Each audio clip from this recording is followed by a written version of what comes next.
Mais uma vez uma alegria estar aqui, né, ter essa oportunidade de ministrar a palavra do Senhor. Amém?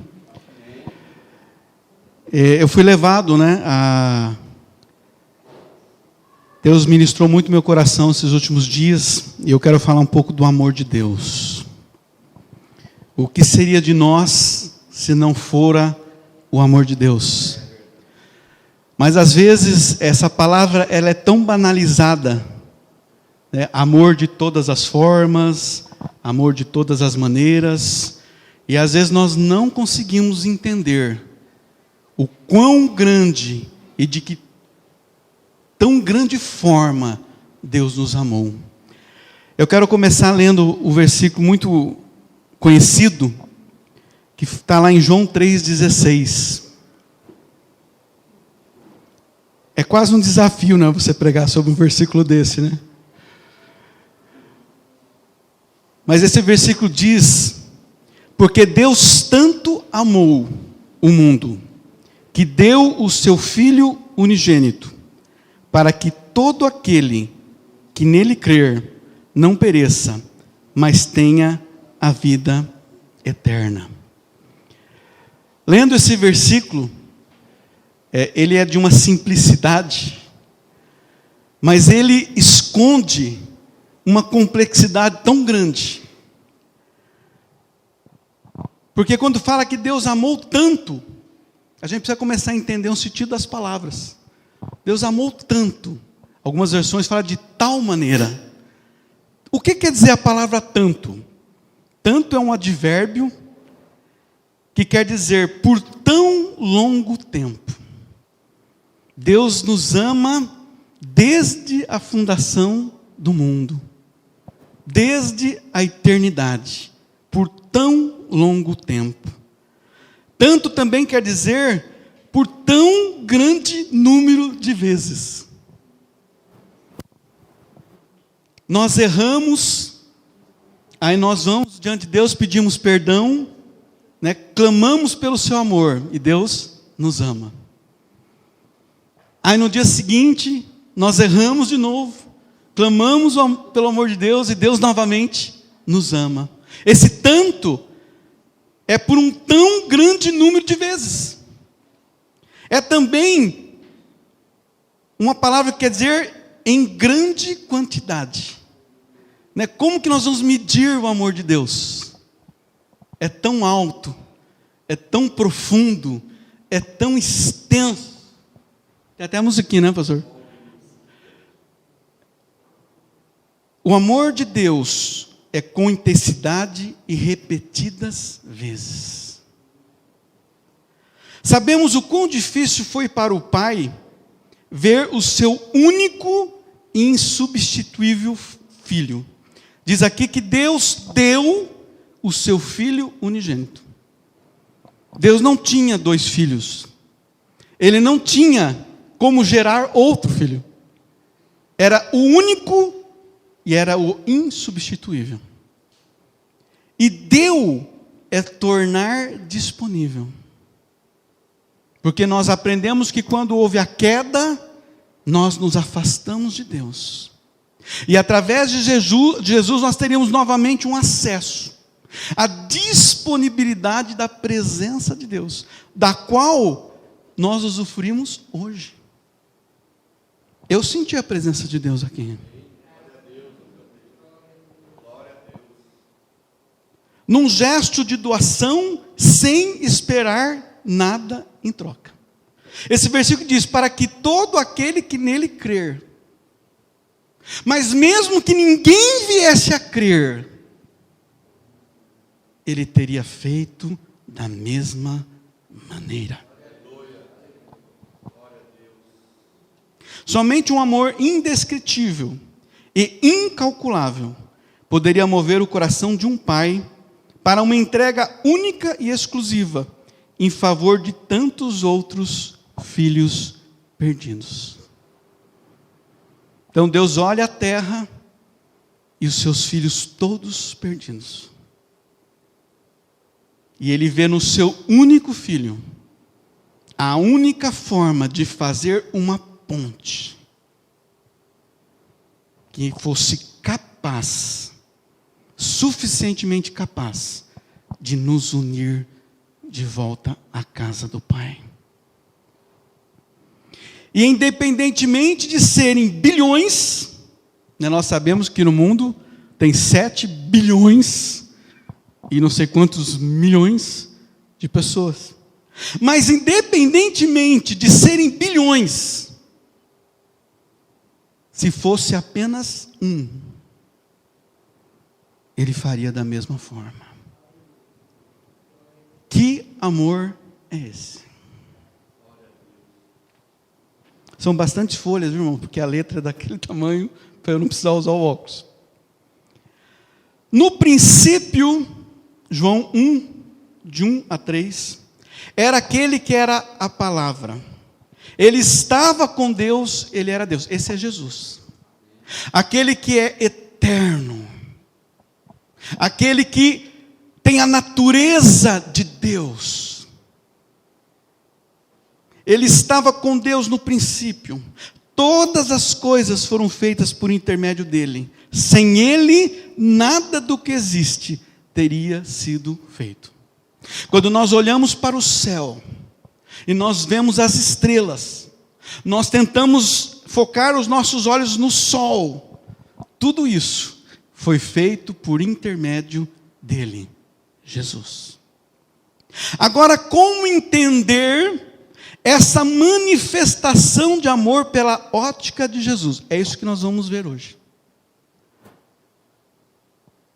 Jesus é a encarnação do amor de Deus. Mas ele também vivenciou isso. Imaginemos aquele que era eterno, imensurável, infinito, imutável, nem todo o universo seria capaz de comportar a sua presença e a totalidade do seu divino ser. Não existe nenhum lugar, irmãos, que possa caber, que possa comportar a glória da presença de Deus. Simplesmente a personificação do amor de Deus. Lá em Filipenses 2, 5 a 7. Nós acabamos de cantar isso. Às vezes a gente canta as coisas e nem percebe, meu pastor. Seja a atitude de vocês a mesma de Cristo Jesus. Que atitude é essa? Porque amor, amados, não é apenas palavras. Amor precisa se expressar com atitudes. Não é assim no nosso relacionamento? O marido diz que ama a esposa, mas se ele não ajuda a lavar a louça, não ajuda a cuidar dos filhos, né? Não faz café, não faz almoço, né? Se a mulher que diz que ama o marido, né, não honra ele, o difama. Amor se traduz por atitudes. E a atitude de Jesus foi esta: embora sendo Deus, não considerou, não reivindicou, não exigiu que o ser igual a Deus era algo a que devia apegar-se. Mas, nós cantamos, esvaziou-se a si mesmo, vindo a ser servo, tornando-se semelhante aos homens e sendo encontrado em forma humana.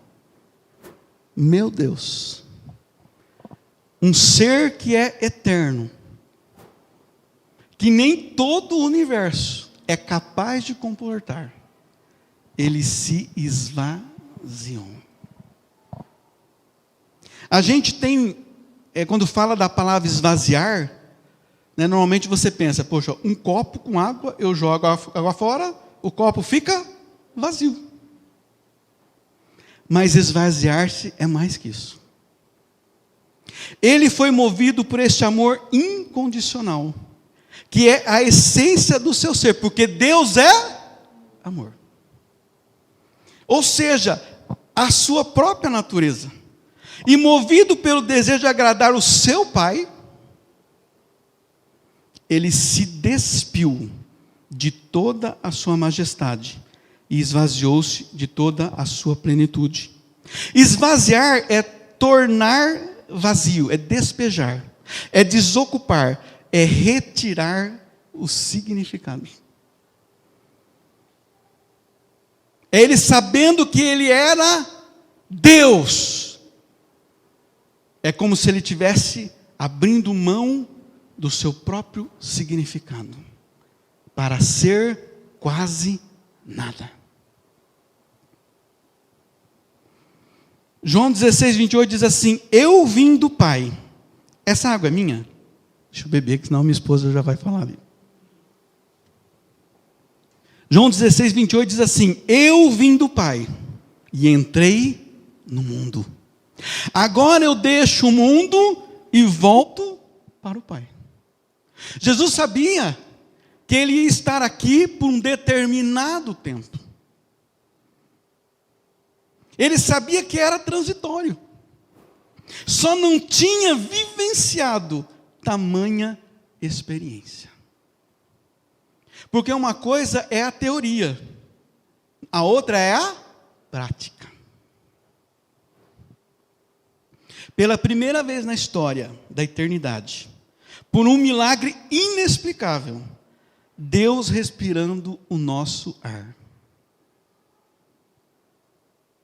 Consegue imaginar isso? Jesus, encarnado, era Deus respirando o nosso ar. E por incrível que pareça, se sentindo no corpo as nossas sensações. E por incrível que pareça, enquanto homem, era limitado pelo fator tempo. Sim, as mesmas 24 horas que estão disponíveis para todos nós mortais. Enquanto homem, Jesus não tinha 25 horas, 24 horas e 10 minutos. Era noite, era dia, para todos e para Jesus. Fazia sol ou chovia, para todos e para Jesus. Foi assim o nascimento de Jesus Cristo. Mateus 1,18. Maria, sua mãe, estava prometida em casamento a José. O pastor Paulo Romero falou sobre isso, né? Eu estava lá ouvindo, falei assim, só espero que ele não fale nada que eu vou falar hoje. Mas antes que se unissem, achou-se grávida pelo Espírito Santo. Quem já ficou grávida aqui? Só as mulheres podem levantar a mão, tá? Por favor. Viu, Júnior? Só as mulheres. Ele se esvaziou ao ponto de ser apenas um cromossomo, definido por uma única letra, Y. Ele era Deus. Ele era o eterno. Ele era o todo-poderoso. Tudo o que foi feito por meio dele. E num dado momento da história,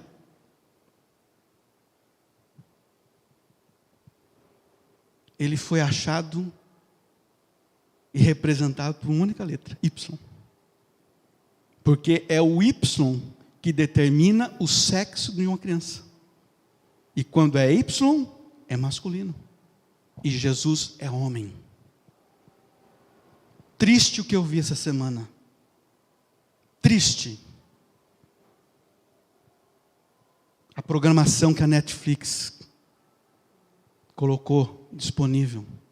Eu vi antes de vir para cá 4 milhões de pessoas cancelaram as suas assinaturas. Esvaziou-se. Ele tornou-se quase nada. Isso é o amor de Deus por mim e por você. Além dessa singularidade e insignificância, aquele que tinha as nuvens por estrado dos seus pés, teve que se adaptar ao pequeno espaço de um útero materno. Quem lembra quando estava no útero da mãe aqui? Era um negócio bem largo, né? Parecia que você estava numa mansão, né? Mas à medida que foi passando o tempo, você percebeu que era um cubículo, né? Não sabe por quê? Porque o espaço foi cada vez ficando menor. Na sexta semana de vida, o feto, ele tem de 2 a 4 milímetros. O tamanho de um grão de lentilha.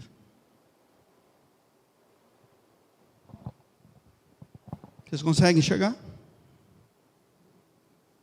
Jesus foi desse tamanho. Aquele que era Deus. Porque o amor faz isso. O amor de Deus. E diz a medicina, a biologia, que mesmo desse tamanho, pastor, tem um coração batendo aqui. O coração de Jesus já batia por nós, mesmo sendo tão insignificante. Na 12ª semana, o feto tem 61 milímetros, de 8 a 14 gramas. Os órgãos continuam em desenvolvimento. Eu acredito, amados, que dentro de Maria, vivendo aquela experiência única, aquelas sensações espasmódicas, né? Sendo levado, parecendo... Jesus deve ter lembrado do Salmo 139, que diz que de maneira tão assombrosa, me fizeste de um modo especial e admirável. Os meus ossos não estavam escondidos de ti, em secreto fui formado. Os teus olhos viram meu embrião. Todos os dias, determinados para mim, foram escritos no teu livro, antes de qualquer um deles existir. Jesus viveu isso integralmente.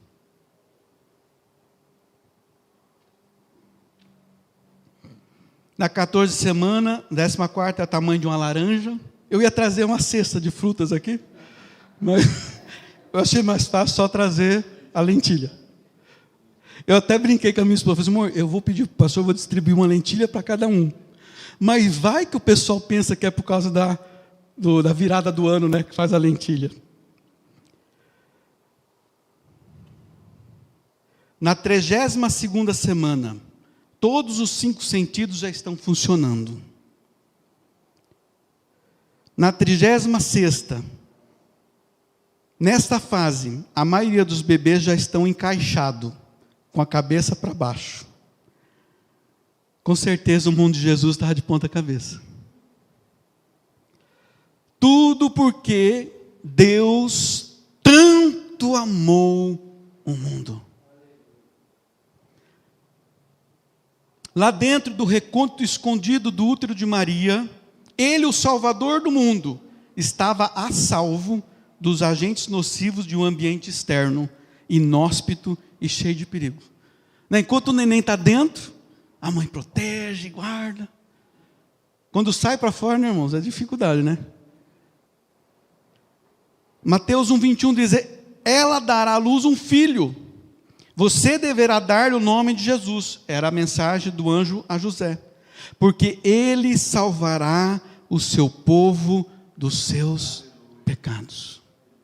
Amados, este amor de Deus por nós, ele tinha um único objetivo: nos salvar dos nossos pecados. E hoje, infelizmente, muitas pessoas não dão importância a isso que Jesus fez e correm atrás do pecado. O nome Jesus, Yeshua, deriva-se de uma raiz hebraica formada por 4 letras: Yod, Shin, Vav e Ain. Eu não sei falar hebraico, é mais ou menos assim. E significa salvar. Mas tudo tem um tempo e um propósito definido debaixo do céu. E quem disse que as coisas não podem ficar piores? Né? Apertado, dentro do útero, tendo que se... Jesus é uma pessoa adaptável, irmãos. E às vezes a gente não quer se adaptar. Jesus é tão adaptável que ele conseguiu se acondicionar dentro daquele espaço. Se não bastasse aquele aperto das paredes do útero comprimido, o pequeno Jesus agora começava o desafio da vida na terra. Enquanto estavam lá, chegou o tempo de nascer o bebê. É Lucas 2,6. Ela deu à luz o seu primogênito, envolveu-o em panos e o colocou numa manjedoura, porque não havia lugar para eles na hospedaria. Jesus não nasceu no Santa Joana, que é a maternidade, todo mundo quer ter o filho, né? Parece um hotel. Manjedoura, amados, é um tabuleiro em que se deposita a comida das vacas. Quem já foi numa fazenda já viu. É o coxo. Aquele com certeza não era um lugar apropriado para um recém-nascido. Sim ou não?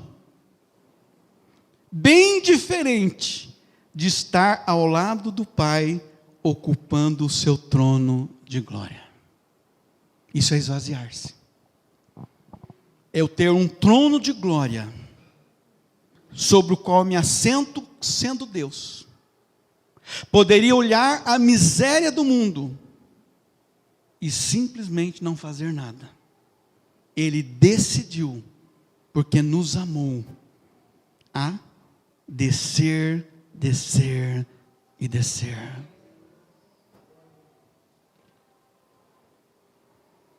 Estrebaria, que é outro lugar, outro nome que se dá, é onde ficam os cavalos e também o estábulo onde abriga o gado. Para um rei que merecia nascer em um palácio, ele estava em um lugar desconfortável e rodeado por animais. Deve ter se lembrado do Éden. Lembra que 1 João diz que tudo que foi feito por meio dele? Ele deve ter se lembrado do Éden e do momento em que criou as vacas, os bois, os cavalos e as ovelhas. Do tipo assim, eu acho que eu conheço vocês de algum lugar. Imaginou? O bebê Jesus ali, né, sentindo o bafo da vaca, que era inverno, e ele deve, né, ter pensado, eu acho que eu conheço essa vaca de algum lugar. Completando os 8 dias para a circuncisão do menino, foi-lhe posto o nome de Jesus. Você sabe que o menino judeu, pelo pacto, né, que Deus fez com Abraão, ele era submetido à circuncisão, que é cortar o prepúcio do membro do menino. Talvez tenha sido a primeira experiência de Jesus com a dor. Você sabe que antigamente não tinha anestesia, né? Eles faziam uma faca de pedra e fazia a operação. Pela primeira vez, Jesus, que era homem, mas que não deixou de ser Deus, exposto à dor. E isso não era nada comparado a toda dor e sofrimento que ele enfrentaria na cruz. Esse é o amor de Deus por nós.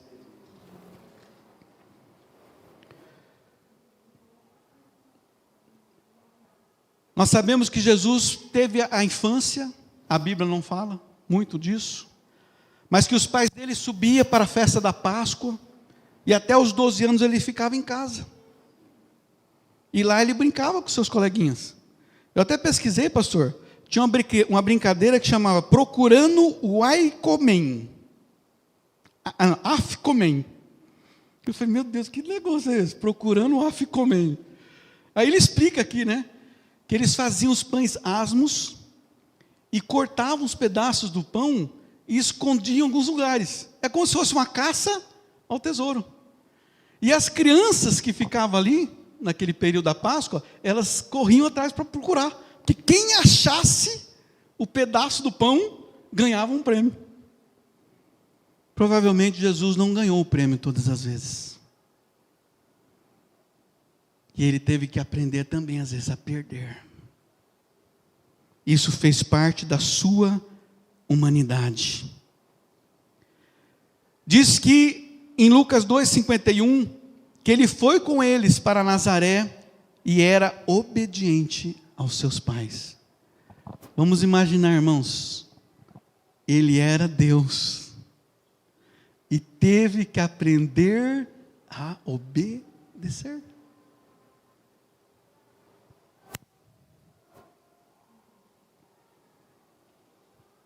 Jesus não foi um jovem rebelde.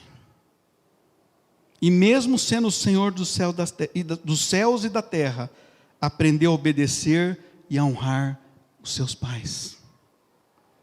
Lá em Mateus 13:55 diz assim: não é este o filho do carpinteiro? Perguntando, os fariseus acerca de Jesus. Jesus também aprendeu o ofício do pai, sendo sempre prestativo e procurando fazer o seu melhor com excelência. Nesta época, colecionou vários calos nas suas mãos. Quem já trabalhou com marcenaria aqui? Você for lixar uma porta, o que acontece com a mão? Enche de bolha. A minha já rasga no primeiro dia, que parece mão de moça, né? Eu só mexo com papel. Eu imagino, amado, Jesus olhando para a sua mão de carpinteiro, sabendo que alguns tempos depois, aquela mesma mão teria que enfrentar os cravos. Isso é o amor de Deus por nós. Jesus era uma pessoa como nós em sua natureza humana. A única diferença, diz a Bíblia, que não houve pecado em Jesus. Ele viveu sensações que nos são tão comuns. Jesus foi alvo de tentações. Quem já foi alvo de tentação aqui? Todos nós. Lá em Mateus 4:1 diz: então Jesus foi levado pelo Espírito ao deserto para ser tentado pelo diabo. Como nós. Jesus sentiu fome. Mateus 21:18, de manhã cedo, quando voltava da cidade, Jesus teve fome. Nós estamos falando da natureza humana de Jesus. Jesus sentia sono. Marcos 4:38. Jesus estava na polpa do barco, dormindo com a cabeça sobre um travesseiro. Jesus sentia cansaço e sede. João 4:6. Havia ali um poço de Jacó. Jesus, cansado da viagem, sentou-se à beira do poço. Jesus chorava e demonstrava suas emoções. Em João 11:35, Jesus chorou. Então os judeus disseram: veja como ele o amava. É aquela passagem em que Lázaro havia morrido. Jesus, como nós, passou por todas as privações que um ser humano passa. Tristeza, chorou, demonstrou o seu amor pelo seu amigo.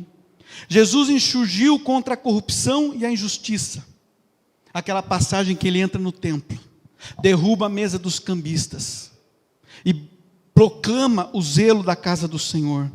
Jesus foi incompreendido e criticado João 6,60. Ao ouvirem isso, muitos dos seus discípulos disseram: dura é essa palavra, quem pode suportá-la?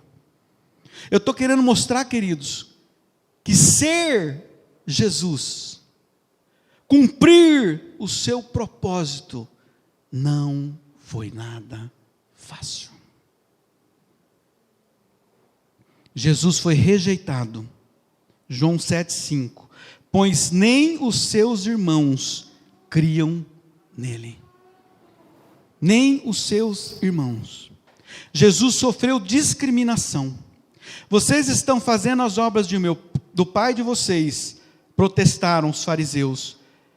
Eles disseram: nós não somos filhos ilegítimos. Eles queriam dizer que Jesus era bastardo. Jesus sentiu tristeza e angústia. Disse-lhes então, Mateus 26:38, a minha alma está profundamente triste, numa tristeza mortal. Lá no Getsemane, um momento de maior tristeza que Jesus experimentou em seus 33 anos. Ele sentiu sobre si o peso da missão que ele tinha de se esvaziar de tal maneira que pudesse ser um sacrifício perfeito para Deus. Estando angustiado, Lucas 22:44, ele orou ainda mais intensamente. O seu suor como gotas de sangue que caíam do chão. Jesus sofreu decepção da traição e da infidelidade. Lucas 22:48. Mas Jesus lhe perguntou: Judas, com um beijo você está traindo o Filho do Homem? Ele tinha 12 discípulos mais próximos. E nós sabemos que a Bíblia relata que Judas, que era o tesoureiro, foi um instrumento de Satanás para atrair Jesus. O sentimento de traição é algo que destrói, algo que deixa marcas no nosso coração. E Jesus teve que superar tudo isso, porque Ele nos amou. Jesus sentiu solidão e abandono. Disse-lhe Jesus: vocês todos me abandonarão, pois está escrito: ferirei o pastor e as ovelhas serão dispersas. Mas ele precisava continuar sendo, corporalmente, a expressão do amor do Pai. 2 Coríntios 8:9 diz assim: pois vocês conhecem a graça do nosso Senhor Jesus Cristo, que sendo rico, se fez pobre por amor de nós. Isso é esvaziar-se. Ele que tinha tudo, ele que tinha todo o poder, ele que tinha toda a autoridade, se fez pobre para que nós pudéssemos ser ricos, para que por meio da sua pobreza vocês se tornassem ricos. Jesus não tinha apego nenhum às coisas deste mundo, afinal ele estava aqui só de passagem. Alguém vai ficar aqui para semente? Jesus nos dá o exemplo. Todos nós, amados, estamos aqui de passagem. Uns têm passagens mais longas, outros passagens mais curtas. Nós precisamos ter, no exemplo de Jesus, na sua entrega, não nos apegarmos a coisa alguma. O barco que ele usou, quando ele foi pregar, era da família de Pedro. Os pães e os peixes que ele multiplicou, era o lanche de um menino.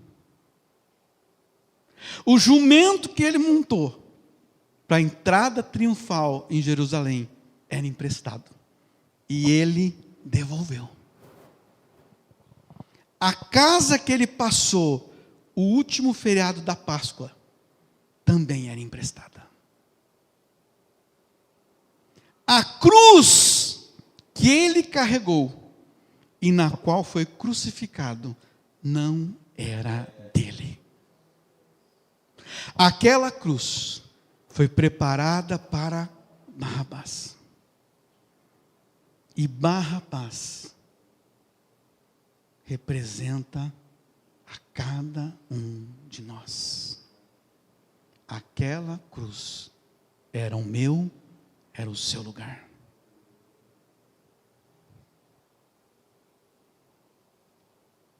Ora, antes da festa da Páscoa, sabendo Jesus que era chegada a sua hora de passar deste mundo para o Pai, tendo amado os seus que estavam no mundo, amou-os até o fim.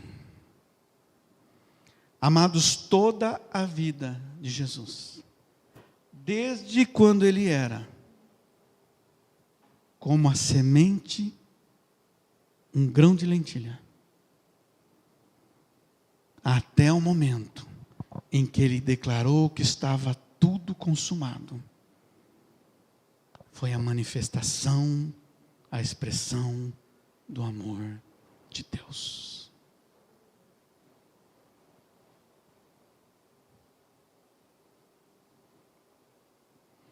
Ele foi oprimido e afligido, Isaías 53, 7, e contudo não abriu a sua boca, sem reclamar, sem questionar, um amor sacrificial. Ele estava disposto a fazer o sacrifício.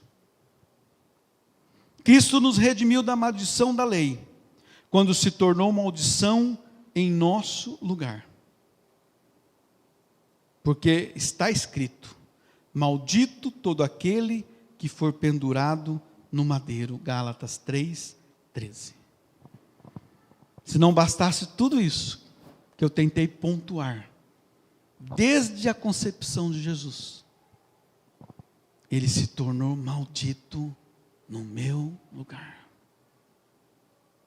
Lembra que nós aprendemos a maldição que veio sobre Adão e Eva? E a separação que o pecado faz entre nós e Deus. Ele, no nosso lugar, carregou a maldição.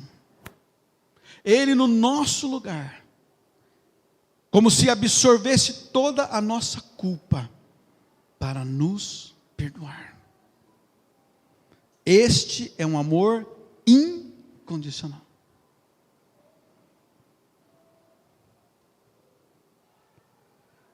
Como Filipenses 2:8, e sendo encontrado em forma humana, humilhou-se a si mesmo, foi obediente até a morte, e morte de cruz. Como entender, irmãos? Deus experimentando a morte. Como entender? Humanamente é impossível. Deus entregando a sua vida. Lá ele deu o seu último suspiro.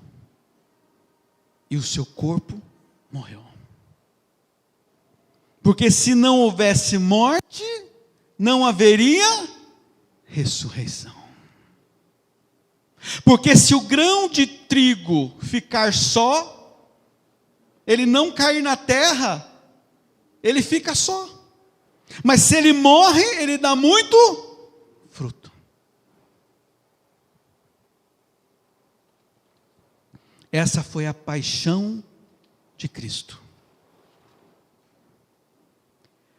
Por isso não temos um sacerdote que não possa compadecer-se das nossas fraquezas. Por isso que Jesus teve que passar por todas estas situações. Porque quando eu e você, hoje, nos sentimos sobrecarregados, sem esperança, às vezes sem uma resposta, tem alguém que já passou por isso no nosso lugar. Ele está apto para nos entender, para nos estender a mão. Sim, alguém como nós passou por todo tipo de tentação, porém sem pecado. É como se Jesus estivesse dizendo: eu venci a morte, e por conta da minha vitória, vocês também podem vencer. Vocês podem vencer o pecado, vocês podem vencer a tentação, vocês podem vencer.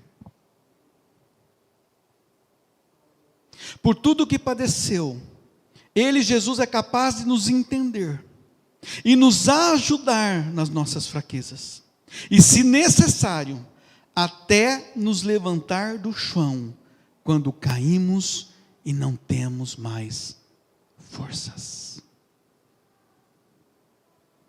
Porque o cair é do homem, mas o levantar é de Deus.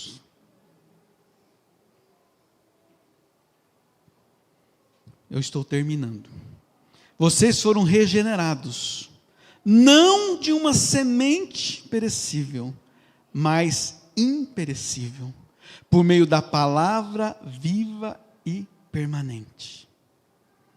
O Senhor, pelo seu sacrifício, Ele tem o poder e a autoridade, pela sua palavra da redenção, nos regenerar, nos gerar novamente.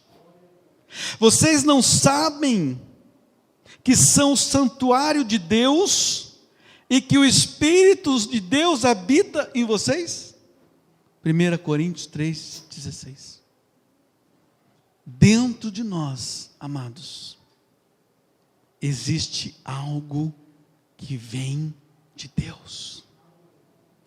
Há algo que é a essência, a natureza de Deus dentro de nós. Vocês lembram que a Bíblia diz que Maria, ela concebeu Jesus porque a virtude do Altíssimo a cobriu. Hoje, esse mesmo poder, essa mesma virtude do Espírito Santo está gerando Jesus em nós. Em alguns pode ser do tamanho de uma semente de mostarda, mas a cada dia que passa, nós vamos ficar mais parecidos com Jesus.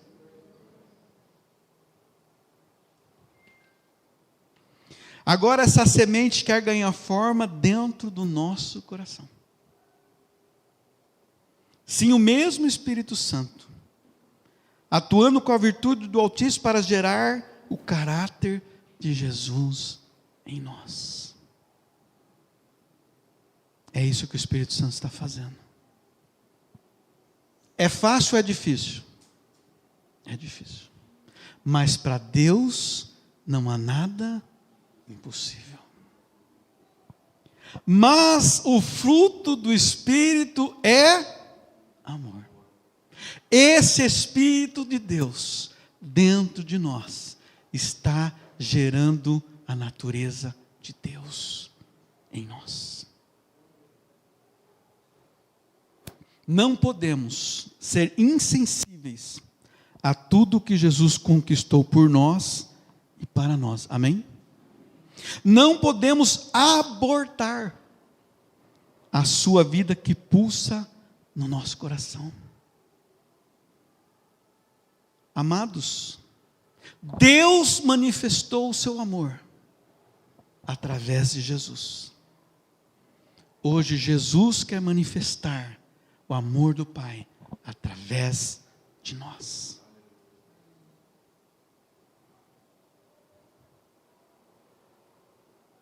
a manifestação de Deus para outras pessoas passa pelas nossas vidas.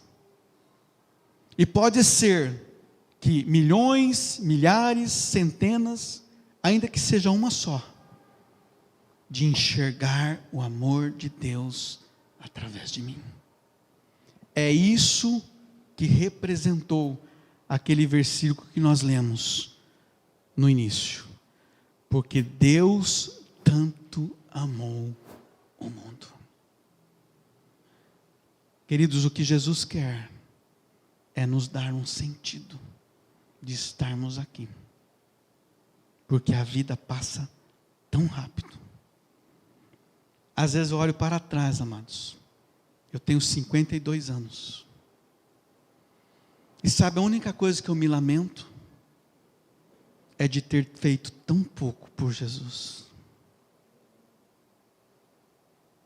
É de entender que eu poderia ter feito muito mais. Mas eu não consegui priorizar aquilo que Ele tinha de expectativa em minha vida. Mas não é por isso que eu vou desistir. Eu sei que tem pessoas aqui com mais idade do que eu. Mas isso não quer dizer que o seu tempo acabou. Eu sei que tem pessoas aqui que são mais jovens do que eu. Isso é um alerta para você não gastar a sua vida e lá na frente ter que olhar para trás e ter o mesmo sentimento de se arrepender por tudo que podia fazer e não ter feito. A Bíblia diz, lá em Isaías, que Jesus olhou o fruto do seu penoso trabalho e ficou satisfeito. Tudo o que ele passou foi um motivo de satisfação. Porque ele fez o que era necessário. A minha esposa sempre diz para os meus filhos: muitas vezes a gente não faz o que quer, faz o que é necessário. Pai, se for possível, afasta de mim esse cálice. Entretanto, faça-se a sua vontade. Não é o que eu quero, é o que é necessário.